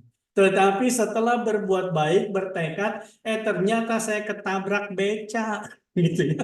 Saya menyesal, artinya saya berbuat baiknya belum kuat. Kenapa belum kuat? Hati-hati menimbulkan yang namanya penyesalan. Kalau saya berbuat baik pakai banyak kebijaksanaan, setelah saya berbuat baik ternyata ada hal buruk yang datang yang datang ke hidup saya tetap menerimanya. Artinya, ketika saya sudah berbuat baik, senang hati, niat sendiri pakai panya, saya menerima apapun, istilahnya apapun yang terjadi dalam hidup saya. Kurang lebih seperti itu, Ramani. Iya, baik Romo. Lalu tentang ini eh, spontanitas Romo. Ya, tadi kan Romo memberikan contoh kalau mau ikut kelas Dhamma atau apa, kita lihat posternya, lihat profil pembicaranya, kita jadi tertarik. Berarti itu kan sebuah ajakan ya Romo. Ya. Nah, namun tanpa lihat poster, tanpa itu, kan kita nggak tahu Romo kalau ada kelas yang bagus ini Romo. Jadi bagaimanapun juga kita ini tetap terikat dalam dunia yang penuh ajakan gitu ya Romo. Seperti contohnya kalau lagi ada penggalangan dana untuk sebuah musibah. Setelah tahu ada penggalangan dana itu baru kita tahu, oh ada musibah. Lalu tanpa berpikir panjang, kita langsung berdana. Bukankah itu termasuk spontan Romo? Tapi ada embel-embelnya, masih ada ajakan ya Romo. Baik, Ya. terima kasih Ramani. Jadi yang namanya spontan atau yang namanya ajakan lu deh ya. Kalau kita melihat poster lalu tertarik nih, berarti kita sudah diajak dari luar. Tetapi pertanyaan berikutnya adalah, apakah sepanjang momen, apakah sepanjang kita mendengarkan Dhamma itu diajak terus? Jawabannya ada ajakan, ada spontan, ada niat sendiri, ada juga diajak. Walaupun awalnya saya diajak, tetapi selama proses belajar, saya belajar mendengarkan dengan penuh keyakinan. Saya niat sendiri, nggak mau diganggu oleh faktor luar. Misalkan ya, itu berarti saya sudah niat sendiri, walaupun awalnya diajak melihat poster, diajak melalui broadcast, dan seterusnya. Ketika saya berbuat baik, wah ada bencana nih, saya langsung spontan. Saat itu spontan, memang benar. Tetapi apakah momen setelah-setelahnya masih spontan terus? Belum tentu. Jadi bisa spontan, bisa ajakan, bisa spontan, bisa ajakan. Contohnya lagi apa ya? Sudah berdana secara spontan, ternyata saya ngeliatnya kok parah banget ya. Kok menyedihkan banget ya. Akhirnya saya nambahin lagi dananya. Betul ya. Bisa nggak saya berdana lagi? Bisa, karena saya melihat yang apa istilahnya lebih menyedihkan. Membuat saya tergerak untuk berdana lagi. Tetapi apakah sepanjang momen itu saya diajak? Belum tentu. Apakah sepanjang momen itu saya juga spontan? Belum tentu. Momennya selalu muncul, berlangsung, lenyap. Selalu ada ajakan, selalu ada spontan. Tetapi kalau kita sering berbuat baik dengan spontan tanpa ajakan, kualitas kebajikan lebih unggul dibanding dengan ajakan. Seperti itu Ramani. Iya, baik. Terima kasih Romo. Ini ada pertanyaan ya Romo. Sepertinya ini tadi juga sudah Romo singgung, namun bolehlah ya Romo dipertegas lagi. Terkadang hal yang baik yang kita lakukan justru dimanfaatkan oleh orang lain. Jadi pada saat awal melakukan itu bahagia, malah nanti jadi rugi atau sedih Romo. Niatnya baik, tetapi ketika dikerjakan malah tidak sesuai dengan ekspektasi kita. Bagaimana pandangan Romo? Oke, tadi yang ada 4 kuadran itu. Kita sudah niat nih berbuat baik, tetapi efeknya buat orang lain bisa jadi buruk, begitu. Tetapi kalau kita memahami, mengerti perbuatan baik ataupun buruk nih, baik ataupun buruk yang kita lakukan berbuah di 4 momen. Apa itu? Ada yang namanya ada yang berbuah di kehidupan sekarang, ada yang berbuah di kehidupan yang akan datang, di kehidupan kedua, ada berbuah di kehidupan berikutnya, ada yang tidak berbuah sama sekali. Oke. Dan ketika kita berbuat baik, ada efeknya nih terhadap orang lain. Orang lain mau berbuat baik, orang lain mau berbuat buruk, itu urusan siapa? Kalau kita belajar Dhamma, yang di luar kita itu semuanya netral.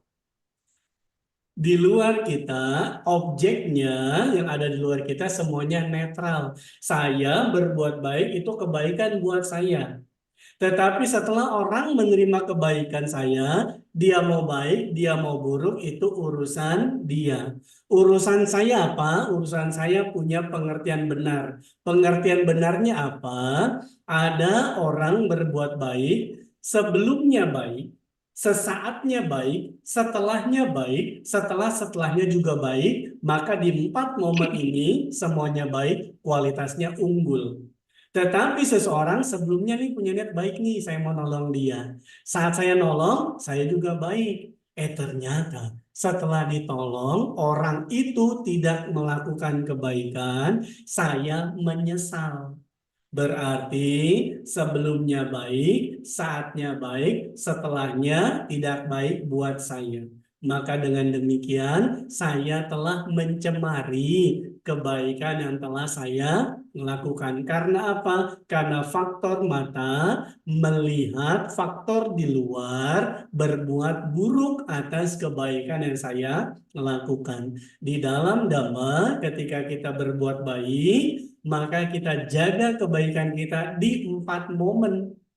Puba cetana, munca cetana, apara cetana, dan apara para cetana. Sebelumnya baik, sesaatnya baik, setelahnya baik, setelahnya juga baik, tanpa ada yang namanya penyesalan. Jadi kurang lebih jawabannya seperti itu Ramani. Ya, terima kasih Romo. Jadi pada prinsipnya begitu kita sudah memutuskan untuk berdana itu benar-benar harus bertekad melepas gitu ya Romo. Betul. Sama sekali tutup mata, enggak peduli dana yang kita lepas itu diapakan begitu Romo. Oke. Tetapi pertanyaan saya sebagai seorang ibu ini tentunya ya, seandainya kita memberikan bekal atau apa kepada anak-anak, itu kan termasuk berdana loh Romo, berdana sebagai kewajiban kita. Nah, ketika kita tahu bahwa anak kita itu menyalahgunakan dana-dana yang kita berikan, bukankah merupakan suatu kewajiban juga bagi kita untuk mengingatkan Romo? Oke, baik. Iya, Ini menarik nih. Pertanyaannya langsung di keseharian gitu Ramani ya. Nah, jadi ketika kita misalkan saat kita berbuat baik, ya sudahlah tutup mata dan seterusnya. Hati-hati dengan menutup mata. Apakah kita berbuat baiknya pakai banyak kebijaksanaan atau justru pakai masa bodoh? Kalau saya pakai masa bodoh, berarti berbuat baiknya pakai dua akar. Udahlah, nggak penting, udahlah, nggak mau ngelihat, udahlah, dan seterusnya gitu ya. Saya masa bodoh, saya tutup mata, nggak penting, nggak apalah pokoknya gitu ya. Berarti saya bisa jadi berbuat baiknya tanpa banyak kebijaksanaan. Berbuat baik dengan banyak kebijaksanaan bagaimana? Berbuat baik dengan banyak kebijaksanaan kalau kita belajar faktor-faktor dhamma, faktor batin yang baik, ada banyak, kurang lebih ada 19. Satu, apa itu? Saat saya berbuat baik, entah itu nanti di luarnya mau seperti apa, yang penting saya punya sati, yang penting saya punya perhatian. Sati perhatiannya di mana? Di hati, di perasaan. Contoh ya, saya punya perhatian nih, itu kan anak saya, misalkan saya udah kasih bekal, ternyata nggak dimakan, lalu saya marah. Ketika saya marah, nyaman atau tidak nyaman? Kalau perasaan saya tidak nyaman, marah-marah, berarti saya lagi digigit ular kebencian. Dan saya satinya langsung hilang. Tapi kalau saya punya sati, perhatian, anak saya, misalkan makanannya nggak habis, anak saya berkelahi dan seterusnya, saya punya sati, menjaga hatinya supaya tetap tenang, seimbang. Ketika punya hati yang tetap seimbang, berarti kita punya yang namanya sati perhatian. Kalau punya sati perhatian, faktor batin yang lainnya juga yang baik-baik ikut muncul. Seperti itu. Jadi bukan tutup mata, tetapi punya banyak kebijaksanaan. Caranya bagaimana? Minimal punya yang namanya sati atau perhatian. Perhatian terhadap apa? Bisa memperhatikan yang namanya perasaan. Perasaan kita ada perasaan senang, tidak senang, dan biasa saja. Kalau perasaannya senang, hati-hati dipatuk ular yang namanya loba. Kalau lagi senang bisa dipatuk ular loba. Tetapi kalau lagi senang juga bisa bikin kebajikan yang disebut maha kusala. Ingat ya, hatinya senang, dua peluang. Peluang pertama loba, peluang kedua maha kusala. Yang perasaan kedua apa? Tidak senang. Kalau tidak senang, pasti dipatuk ular kebencian atau dosa. Hati nggak senang, nggak mungkin ada kebaikan. Yang ketiga, perasaannya biasa-biasa saja.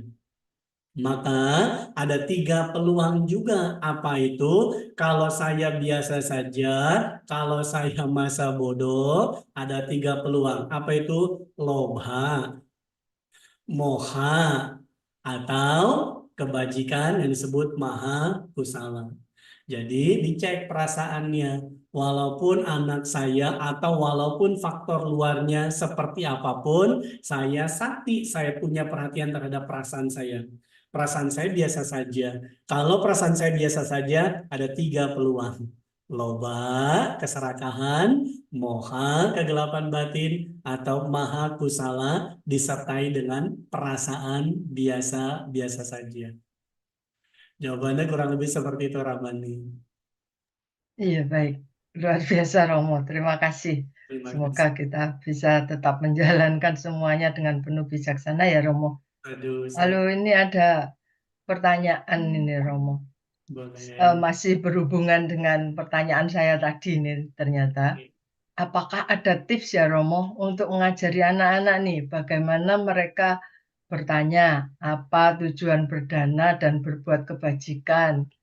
Ya memang tentu tidak bisa terlalu dalam Romo. Kira-kira tipsnya bagaimana ya Romo? Untuk anak-anak ya. Ya, Untuk anak-anak yang pernah saya praktikan adalah waktu dulu ketika mengajar di sekolah gitu, ketika menjadi guru, apa itu mengikuti kisah dari riwayat guru agung kita sama Sang Buddha. Apa itu?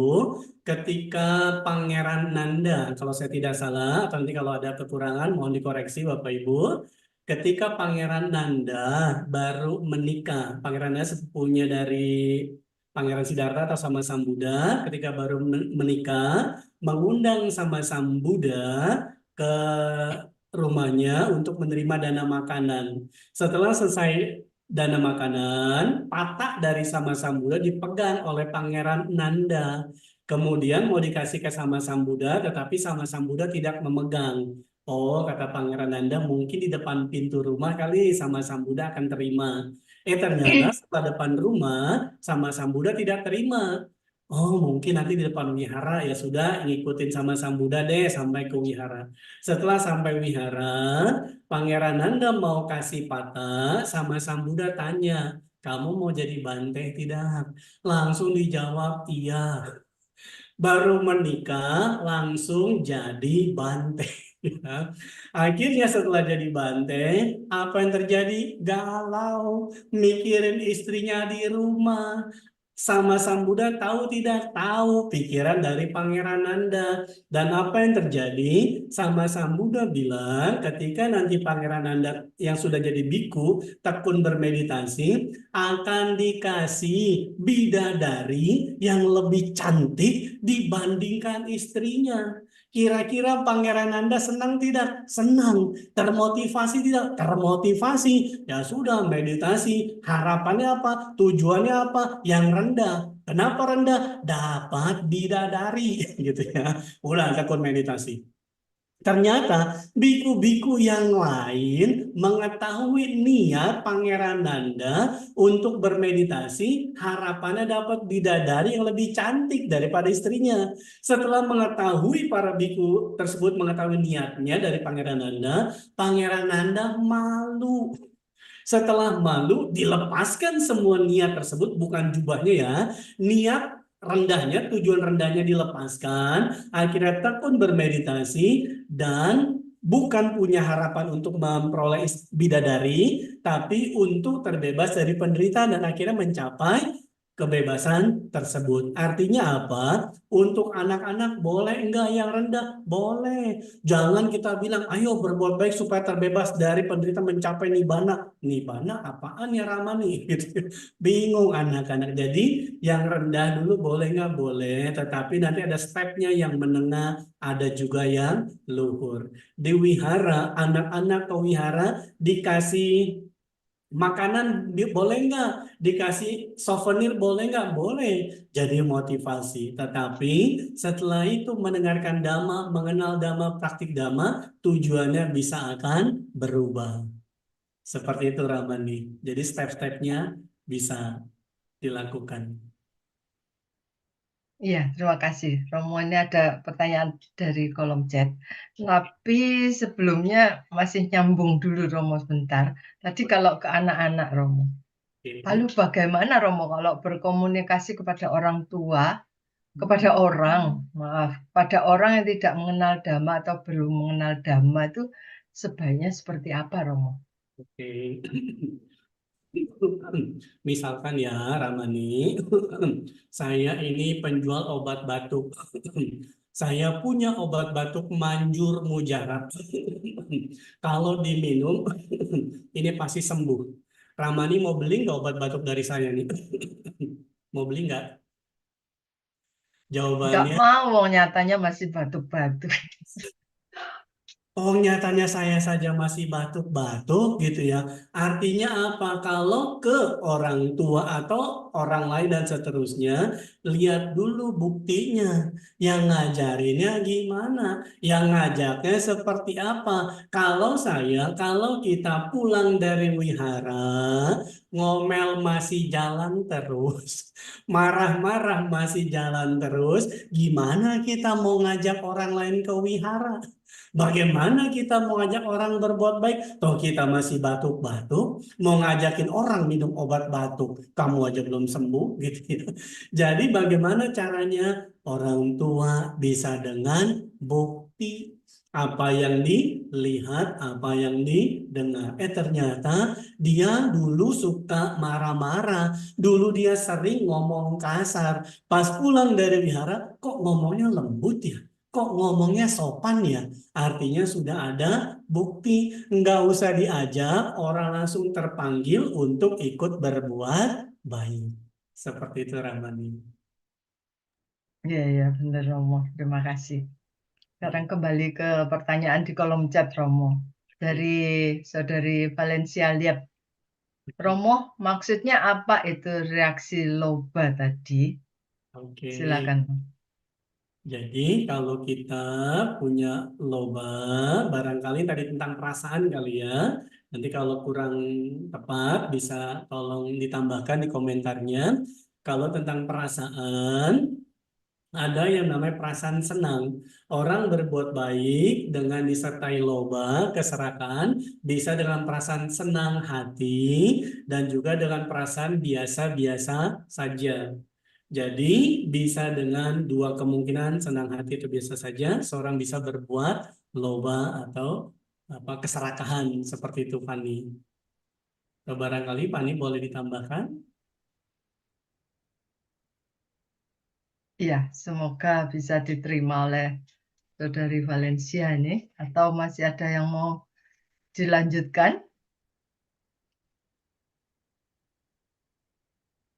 Sudah ya, cukup menjawab ya. Nah, Oh, mau baiklah. makanya boleh. Oh ya, silakan. Iya, terima kasih kesempatannya Anumodana Romo. Tadi penjelasannya boleh dipanjangin lagi nggak Romo tentang yang kalau kita kalau kita bereaksi biasa-biasa saja itu ada 3 yaitu loba. Kenapa bisa loba? Padahal itu biasa-biasa aja. Terus yang kebajikannya luhur, apa tadi? Maha Kusala. Dan yang satunya lagi itu tolong boleh dijelasin Romo. Oke, baik. Terima Thank kasih you. ya, Taufani. Jadi Bapak Ibu rekan Dhamma, ini barangkali nanti dengan siapa Romo Ruby gitu ya tentang Abdi Dhamma berkenaan tentang perasaan. Kalau kita bereaksi, kadang kan misalkan saya melihat Ramani Hili, wih saya senang nih, misalkan ya. Bertemu dengan Fani, saya biasa saja, misalkan ya Fan. Lalu ada nggak reaksinya? Ada, yaitu tentang kebaikan atau tentang keburukan. Kalau saya perasaannya senang di dalam Dhamma atau Abhidhamma, ada yang namanya Maha Kusala, seseorang berbuat baik dengan perasaan senang.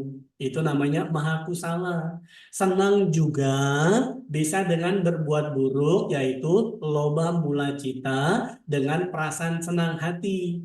Jadi senang ini bisa loba, senang ini bisa maha kusala.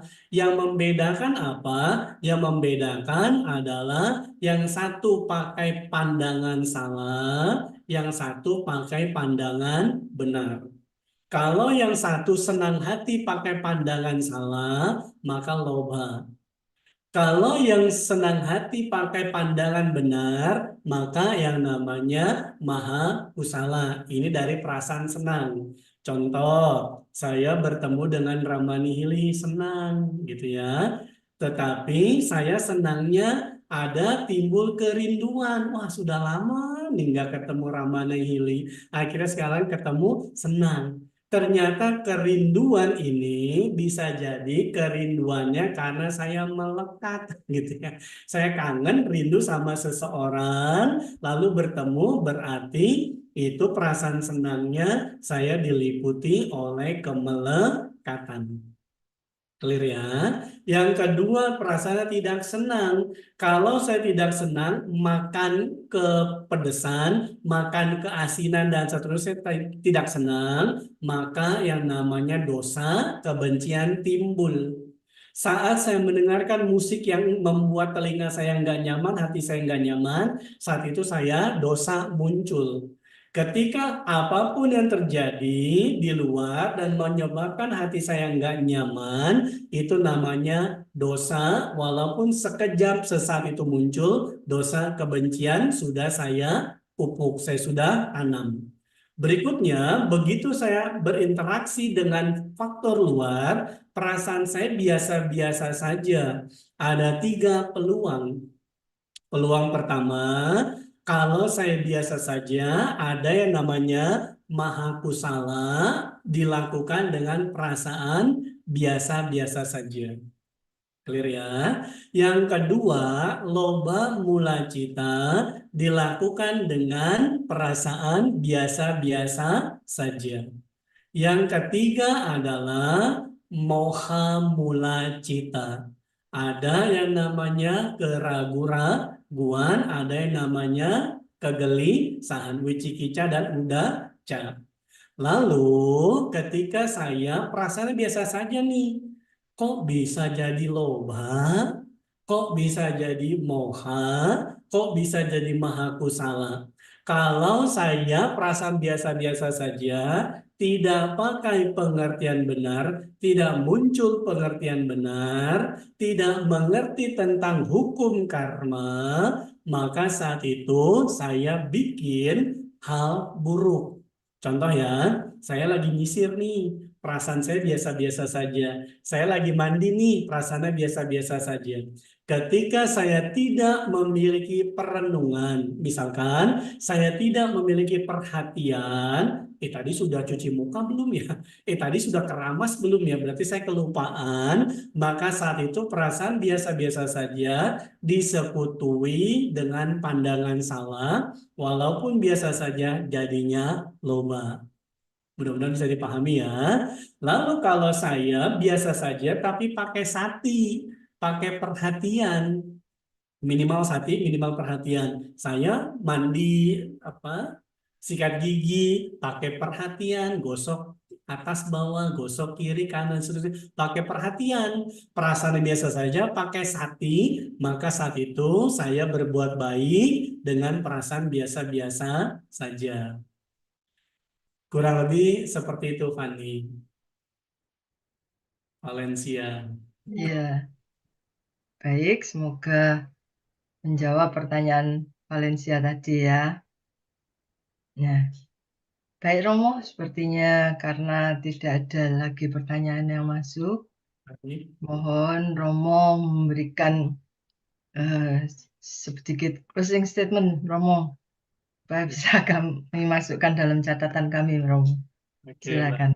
Terima kasih atas kesempatannya. Sekali lagi, Bapak Ibu rekan sedama semuanya, hari ini kita sudah berbuat baik dengan senang hati, berbuat baik dengan niat sendiri. Walaupun barangkali kita diajak, tetapi selama momen kebajikan ini pasti banyak yang namanya adalah momen-momen spontan yang kita lakukan. Apalagi ketika tadi Bapak Ibu bertanya, menyampaikan satu kalimat atau 2 kalimat itu pakai satu kondisi pikiran yang spontan. Setelah itu berbuat baiklah dengan tujuan yang luhur, punya banyak kebijaksanaan, bisa menerima, bisa mengerti segala sesuatu sebagaimana apa adanya.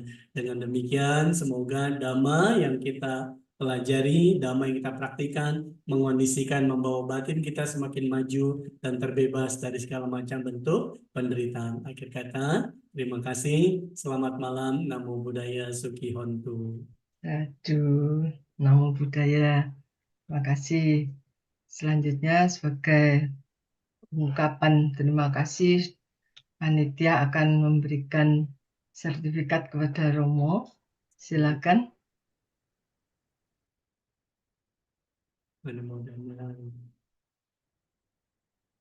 Terima kasih atas materi Romo tadi.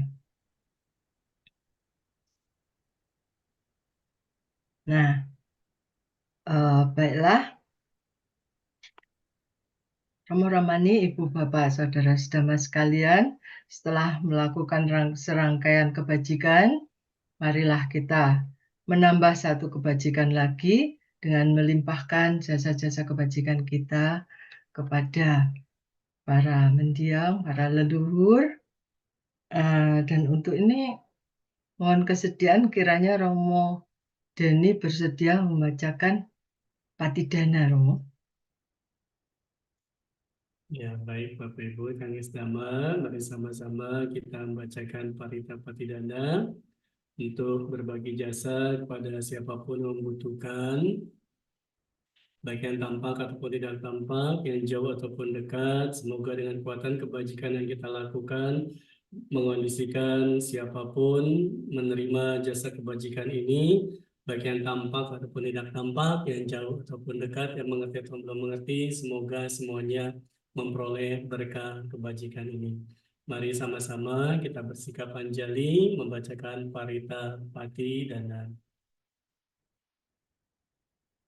Andamayang Patidanang Karuamasi Punya Sinani Katasa Yananya Nikata Nime Te Sanjabhagino Hoantu Sattananta Pamanaka Ye Piya Gunavanta Cha Maihang Mata Pita Dayo Dirtha Me Chapya Dirthawa Anye Majjata Verino Satta Tirthanti Loy Kasming Te Bhumma Chatuyo Nika Panche Kachatuvakara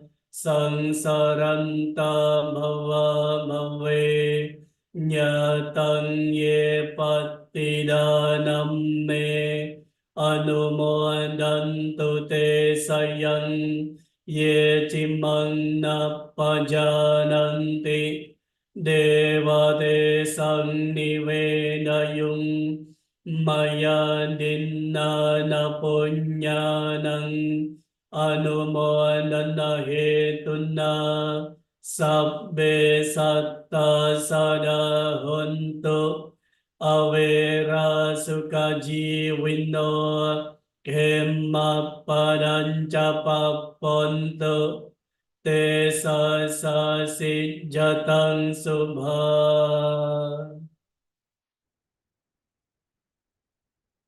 Semoga jasa-jasa yang kulakukan kini atau di waktu yang lain melimpah kepada semua makhluk, tiada batas, tiada hingga, yakni kepada mereka yang kukasihi, yang berjasa seperti ayah dan ibuku, kepada mereka yang kukenal ataupun yang tidak, dan kepada mereka yang bersikap netral atau bermusuhan, makhluk-makhluk yang berada di alam semesta, di ketiga alam, keempat jenis kelahiran, terdiri dari 5, 1 ataupun 4 gugusan pembentuk yang mengembara di alam besar dan alam kecil atas pelimpahan jasaku ini. Semoga mereka yang mengetahui turut bersuka cita.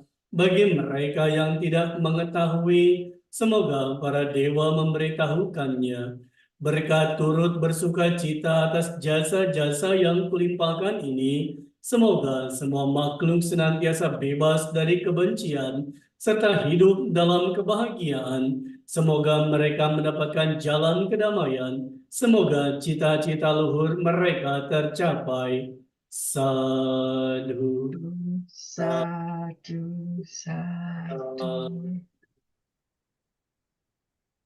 Terima kasih.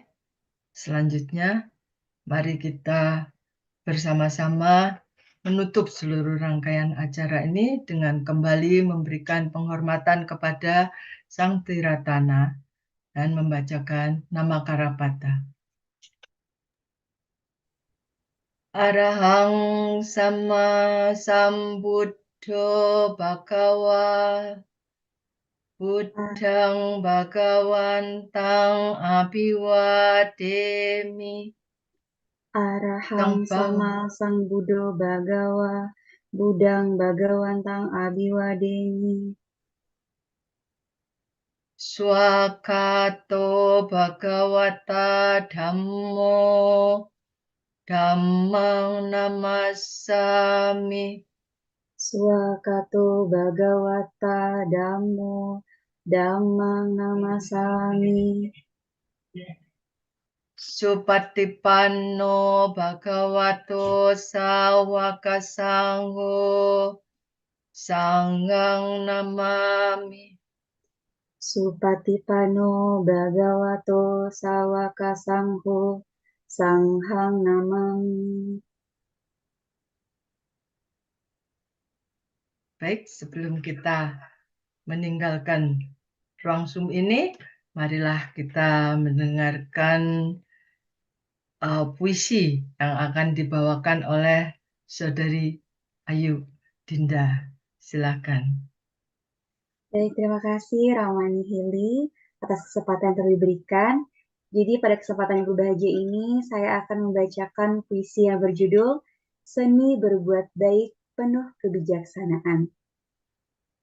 Hidup penuh berkah, berkah penuh kebajikan. Tiap detik yang berlalu dipenuhi dengan jutaan makna. Kala kita melangkah dan terus melangkah maju. Hidup kini makin indah, diwarnai jutaan kebajikan. Pikiran yang tulus, ucapan yang santun, perbuatan yang luhur. Hidup kelak lebih indah, indah dengan jutaan warna, warna-warni kehidupan, serba-serbi kehidupan. Semoga kita terus berbuat baik, bermanfaat untuk miliaran makhluk. Semoga tiap waktu dalam hidup diisi kebajikan tiada tara. Semoga kini dan nanti melodi kehidupan bersimfoni dalam kebijakan nan bijaksana. Baik, sekali lagi saya mengucapkan terima kasih kepada pembicara kita, Romo Deni dan juga Ramani Hili yang sudah memandu. Baik, untuk selanjutnya Bapak Ibu, marilah kita melakukan kebajikan untuk kepentingan Dhamma.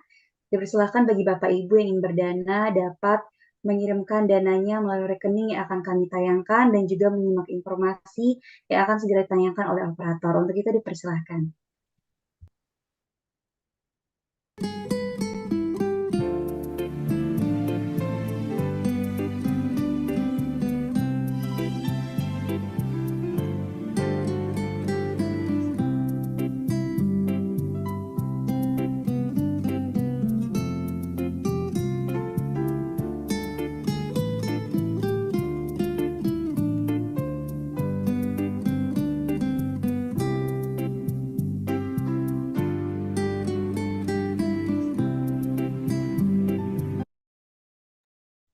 Baik, demikian informasi yang dapat kami sampaikan. Mungkin saya mewakili Ramani Hili akan menutup dengan pantun. Teman-teman bisa memberikan reaksinya ya yang sudah hadir di Zoom meeting hari ini. Anak-anak belajar seni. Seninya indah sepanjang masa. Anumodana Romo Deni, sharing hari ini luar biasa. Sekali lagi terima kasih banyak Romo. Atas sharingnya luar biasa, terima kasih banyak. Semoga bermanfaat untuk kemajuan batin kita semua. Sekali lagi juga terima kasih kepada Ramani Hili yang sudah memandu acara ini dan acara ini bisa berjalan dengan lancar. Oke, sekian yang dapat kami sampaikan pada SPD kali ini. Sampai jumpa di SPD berikutnya dan marilah kita tutup SPD malam hari ini dengan mengucapkan patana. Sabe sata bawantu sekitata. Semoga semua makhluk berbahagia. Sadu, sadu. Ya Romo Selamat Deni malam. Anumodana. Terima kasih, terima kasih. Selamat malam semuanya. Selamat malam, Sukihontu.